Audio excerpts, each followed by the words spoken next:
Hello everyone. बच्चों आज start करते हैं अपना नया लेक्चर। इससे पहले हमने पढ़ा था abbreviation of the 10th power, मतलब पावर ऑफ 10। आज हम स्टार्ट कर रहे हैं अपना सम कॉमन प्रैक्टिकल यूनिट्स। उसके आगे का लेक्चर है हमारा सम कॉमन प्रैक्टिकल यूनिट। इसमें हमें कुछ टॉपिक पढ़ने हैं, मतलब जो प्रैक्टिकल यूनिट हम यूज़ करते हैं, जैसे डिस्टेंस मेजर करने के लिए, स्मॉल डिस्टेंस या लार्ज डिस्टेंस मेजर करने के लिए, और साथ साथ में हम ये बोल सकते हैं मास मेजर करने के लिए, टाइम मेजर करने के लिए। ये जितने भी प्रैक्टिकल यूनिट यूज़ करते हैं उन सब के आज एक एक करके डिस्कशन करेंगे। इसमें से कुछ ऐसे भी हमारे पास यूनिट हैं जो शायद आपने कभी सुना ही नहीं हो या उसके बारे में आप जानते नहीं हो, तो ध्यान से देखिएगा। इनका फिजिक्स में कहीं ना कहीं इनका यूज होता रहेगा, आपको देखने को मिलेगा। आप आगे जितने भी चैप्टर पढ़ते जाएंगे कहीं ना कहीं ये यूज होते ही रहेंगे। ठीक है, तो आइए सबसे पहले स्टार्ट करते हैं अपना पहला जो टॉपिक है इससे related, practical unit measuring for a small distance. अगर स्मॉल डिस्टेंस को मेजर करना होगा तो हम कौन से यूज़ करेंगे प्रैक्टिकल यूनिट्स। तो पहला है हमारे पास फर्मी।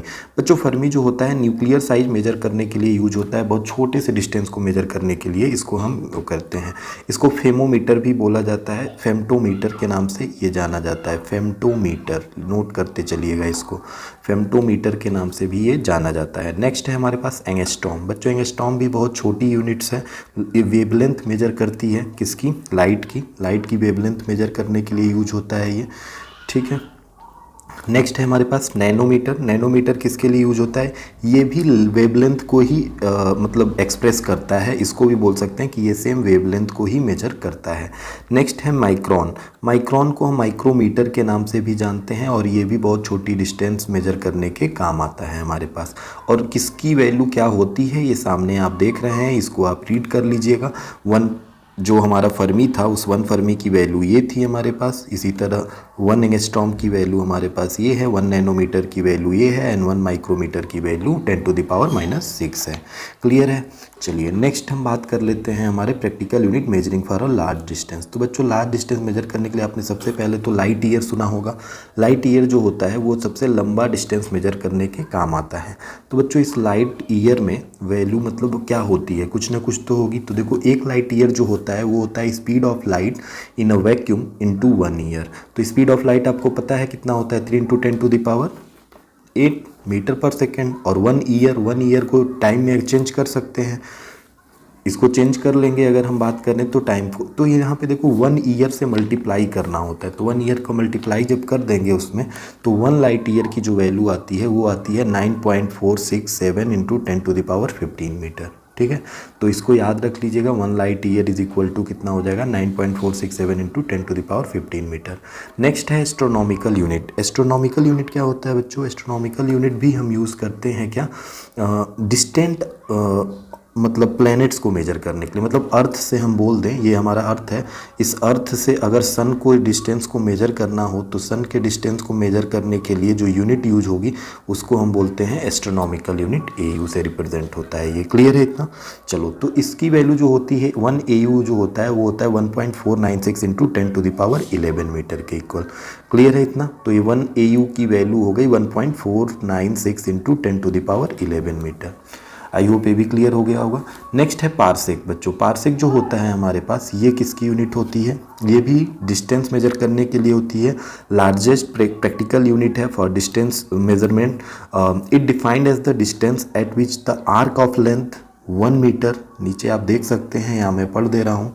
पारसेक जो होता है हमारे पास बच्चों वो क्या है, यहाँ पे लिखा है It is the largest practical unit of a distance used in a astronomy. It defined as the distance at which an arc of a length 1 astronomical unit subtend an angle of 1 second of arc. ध्यान से देखिएगा क्या बोल रहा है यहाँ पे, आपको समझना है। बोल रहा है कि हमारे पास कोई भी डिस्टेंस पे जो हमारे पास ऑब्जेक्ट है वो 1 astronomical unit subtend an angle 1 second of arc. तो फिगर से शायद आपको क्लियर हो जाए। जैसे मैं बोलूँ कि हमारे पास ये सन है, ठीक है, ये सन है और ये है अर्थ। ठीक, यहाँ से ये डिस्टेंस जो है ये देखो कितने डिग्री एंगल का ये दोनों एक दूसरे से एंगल फॉर्म कर रहे हैं। तो 1 सेकेंड का, अगर ये 1 सेकेंड का एंगल फॉर्म करते हैं तो ये पॉइंट अर्थ से ये जो पॉइंट है हमारे पास, ये ग्रीन वाला जो दिख रहा है आपको, ये पॉइंट ये कहलाएगा हमारे पास पारसेक। क्लियर है इतना? तो ये होता है 1 पारसेक। 1 पारसेक की वैल्यू निकालनी हो तो अब कैसे निकालेंगे?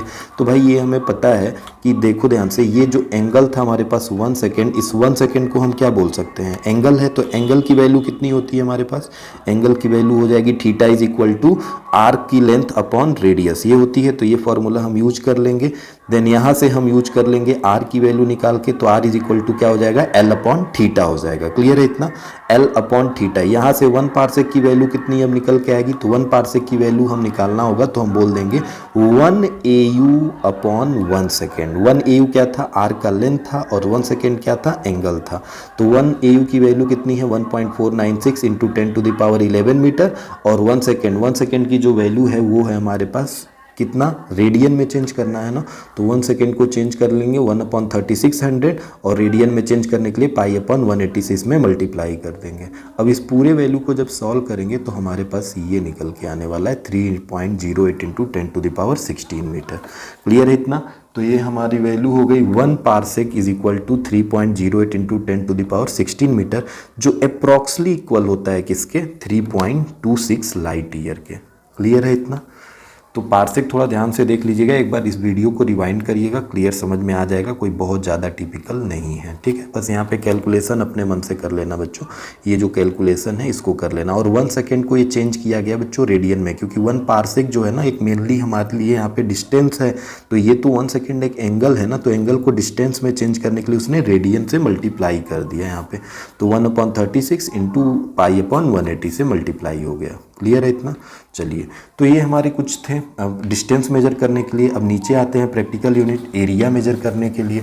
तो बच्चों नेक्स्ट यूनिट है हमारे पास एरिया मेजर करने के लिए पहली यूनिट जो बर्न क्या होती है, क्यों यूज होती है, कहाँ पे यूज होती है, कभी आप शायद सुने ही ना हो। तो देखो हम बोल सकते हैं बहुत स्मॉलर एरियाज अगर मेज़र करने हो, जैसे न्यूक्लियर क्रॉस सेक्शन, किसी न्यूक्लियर का क्रॉस सेक्शन मेजर करना होगा ना, बहुत छोटा होता है, तो इसका क्रॉस सेक्शन मेजर करने के लिए हम बर्न का यूज़ करते हैं। 1 किसके इक्वल होता है? तो 10⁻28 मीटर स्क्वायर के। क्लियर है? नेक्स्ट है हमारे पास एकड़ तो आपने सुना होगा, बोलते हैं 1 एकड़, 2 एकड़, 3 एकड़। तो ये जो एकड़ होते हैं वो किस में होते हैं हमारे पास? ये लार्ज डिस्टेंस मेजर करते हैं, मतलब एरियाज मेजर करते हैं। लार्ज एरियाज मेजर करेंगे तो उनको हम बोल सकते हैं 1 एकड़ जो होता है हमारा 4047 मीटर स्क्वायर के इक्वल होता है। क्लियर है? इसी तरह नेक्स्ट है थर्ड वाला हेक्टेयर। तो बच्चों हेक्टेयर भी आपको पता है, ये भी लार्ज एरियाज मेजर करता है। 1 हेक्टेयर, 2 हेक्टेयर, 3 हेक्टेयर आपने सुना है ये। तो 1 हेक्टेयर की वैल्यू होती है 10⁻4 मीटर स्क्वायर के। ठीक है, नेक्स्ट अब एरिया हमारा मेजर हो गया। अब मास की बात कर लेते हैं। देखो मास जो मेजर होती है ना उसकी भी कुछ यूनिट है। तो जो पहले तो हम बात करेंगे लार्ज मास की। तो 1 टन आपको पता है 1000 kg मेजर करता है। नेक्स्ट है हमारे पास क्विंटल, 1 क्विंटल होता है 100 kg का। फिर है नेक्स्ट स्लग क्या होता है बच्चों? स्लग जो होता है ये मेजर करता है, ये भी लगभग लार्ज ही मास मेजर करता है, बट इनके कंपेरिजन में टन और क्विंटल के कंपेरिजन में ये कम होता है। ठीक है, तो1 स्लग किसके इक्वल होता है? 14.57 kg के। नेक्स्ट है हमारे पास पाउंड को हम LB से रिप्रेजेंट करते हैं, पीछे भी हमने देखा था। तो 1 LB इज इक्वल टू हो जाएगा 0.4536 kg। ठीक है, ये बड़ी यूनिट मेजर करने के लिए यूज होता है, जिसको हम CSL यूनिट बोलते हैं। इस चंद्रशेखरा लिमिट, ये एक इंडियन साइंटिस्ट के नाम पे पड़ा, चंद्रशेखरा लिमिट, जिसको हम 1 CSL बोलते हैं। ये बहुत बड़ी यूनिट है मतलब मास मेजर करने की। तो हम बोल सकते हैं इसकी वैल्यू होती है 1.4 times at the mass of the sun. अब सन के मास का 1.4 टाइम्स होगा तो उसको 1 CSL बोलेंगे। 1 CSL किसके इक्वल हो जाएगा? 1.4 times of the mass of the sun. Clear है इतना? चलिए, मास का हमारा लार्ज हो गया। स्मॉल देख लेते हैं। तो स्मॉल में बस कुछ नहीं बच्चों, एक यूनिट है हमारे पास AMU। AMU क्या होता है? Atomic mass unit. छोटा सा एटम है, उसका मास अगर मेजर करना है तो हम किस में मेजर करेंगे? 1 एटॉमिक मास बोलेंगे उसका, 2 एटॉमिक मास, 3 एटॉमिक मास।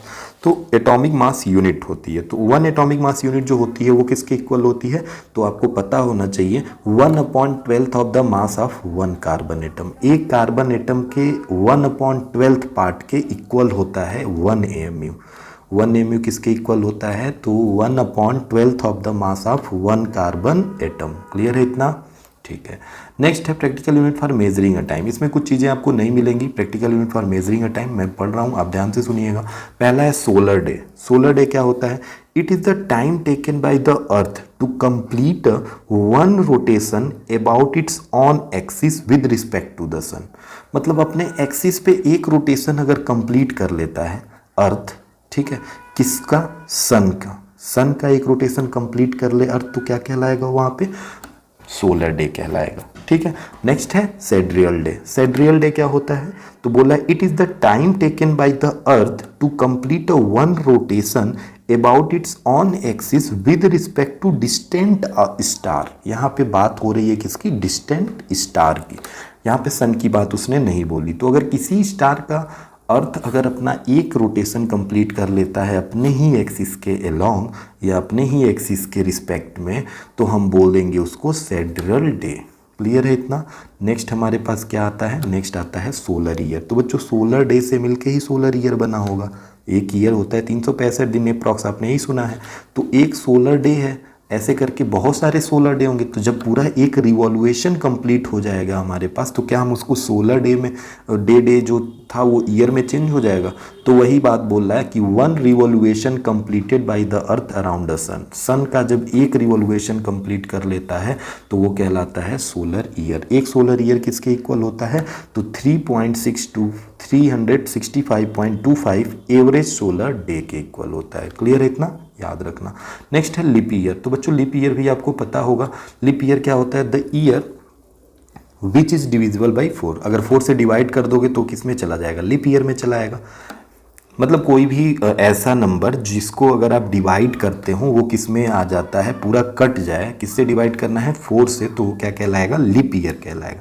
या इन अदर वर्ड हम ये भी बोल सकते हैं, in which the month of the February has a 29 day is called a leap year. मतलब जिस मंथ में, जिस ईयर के फेब्रुअरी मंथ में 29 दिन केवल होते हैं वो कहलाते हैं लिप ईयर।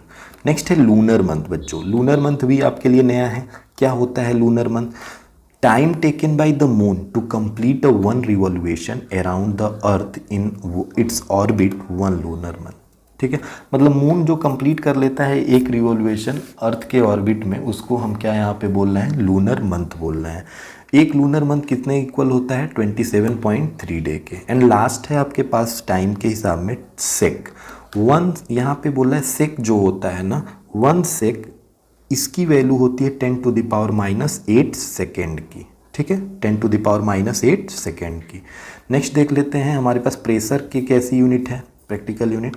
तो बोला है प्रैक्टिकल यूनिट ऑफ प्रेशर। पहली तो आपको मैं बता दूं कि प्रेशर की यूनिट जो होती है, एसआई यूनिट, वो होती है पास्कल, यही होती है हमारे पास। ठीक है, एक पास्कल जो होता है, अगर यहाँ पे हम बात करें, जैसे हम मान लो लिखते हैं कोई एटमॉस्फेरिक प्रेशर या ऐसे बहुत सारे प्रेशर की बात करेंगे, तो देखो यहाँ पे सबसे पहले तो ये जानना जरूरी है कि पास्कल जो होती है वो एसआई यूनिट होती है। ठीक है, अब इसी के कंपेरिजन में सब हम निकाल के लेके आएंगे।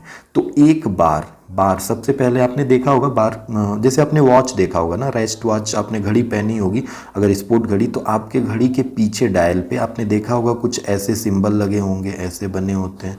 क्या आपको पता है ये जो सिंबल होता है यही बार का होता है, ये बार बताता है मतलब कितना प्रेशर आपकी जो घड़ी है वो वाटर में नीचे जाने पे कितना, या हवा में ऊपर जाने पे कितना प्रेशर वो अपने ऊपर झेल सकती है, यही बताता है वो। तो यहाँ पे देखो बार, पहली यूनिट यही लिखी गई है प्रेशर की। इसमें एक बार जो होता है ना वो 10⁵ पास्कल का होता है। इसी तरह दूसरा है यूनिट टॉर। वन टॉर की वैल्यू होती है 1 mm ऑफ Hg कॉलम। देखो आपको पता है ना कि हम मरकरी जो हमारे पास बैरोमीटर होता है उसी से प्रेशर मेजर किया जाता है बच्चों। बैरोमीटर में क्या होता है, ऐसे आप मरकरी एक वेजल्स में डाल देते हैं, ऐसे आप वेजल में मरकरी डाल देंगे और यहाँ पे थर्मोमीटर जो होता है इसको मरकरी कॉलम को ऐसे क्या करेंगे, इसमें उल्टा करके ऐसे रख देंगे। इसमें मरकरी का लेवल जितना ऊपर जाता है वो प्रेशर बताता है। तो यहाँ पे देखा ये गया था ना, टॉर्सली ने जब बनाया था ना ये बैरोमीटर, तो उनको दिखा था कि ये 76 सेंटीमीटर जा रहा है एक नॉर्मल लेवल पे। तो तो 76 सेंटीमीटर हमारा यहाँ पे क्या हो गया था, 1 mm ऑफ एच कॉलम के हिसाब से उन्होंने डिवाइड कर दिया, 1 mm एच कॉलम के हिसाब से डिवाइड किया, तो 76 सेंटीमीटर ऑफ एच कॉलम वहाँ पे वो जा रहा था। बट हमें उससे नहीं मतलब है, हम बस इस कॉलम को काउंट कर रहे हैं। किस कॉलम को काउंट कर रहे हैं बच्चों, जो यहाँ पे कॉलम बने हुए हैं ना, ये छोटे छोटे ऐसे देख लो, ये कॉलम ऐसे बने होंगे, इसमें 1 mm के 1 कॉलम होते हैं। तो वही बोल रहा है यहाँ पे कि 1 टॉर जो होता है वो होता है 1 mm ऑफ एच कॉलम के। एंड नेक्स्ट लास्ट बोल रहा है 1 ATM मतलब 1 एटमॉस्फेरिक प्रेशर 1 बार के इक्वल होता है। 1 बार जो होता है 760 mm ऑफ एच कॉलम होता है, और 760 एच कॉलम जो होगा वो 760 टॉर के इक्वल होगा। तो ये हो गई प्रेशर की यूनिट। तो यहाँ से जितनी भी प्रैक्टिकल यूनिट है वो ख़त्म हो गई है। ठीक है, आई होप आपको समझ में आ गया होगा सारी यूनिट। मैं आपको एक यहाँ पे होमवर्क देता हूँ, आप होमवर्क करके आइएगा। होमवर्क आपके लिए है, लिख लीजिए रिलेशन बिटवीन, आपका ये होमवर्क है, रिलेशन बिटवीन किसके किसके बीच में, astronomical unit and light year and parsec, इनके बीच में क्या रिलेशन बना सकते हैं आप, और क्या होता है इनके बीच का रिलेशन, ये आप होमवर्क करके आइएगा। ओके, नेक्स्ट वीडियो में हम बात करेंगे आगे इस पे कुछ न्यूमेरिकल की, एंड फिर हम आएंगे उस नेक्स्ट टॉपिक पे जिसकी बात करी जाएगी, मतलब कैसे हम लेंथ मेजर करते हैं डायरेक्ट मेथड से, इनडायरेक्ट मेथड से, इन सारी चीज़ों को हम आगे देखेंगे। ठीक है, थैंक यू।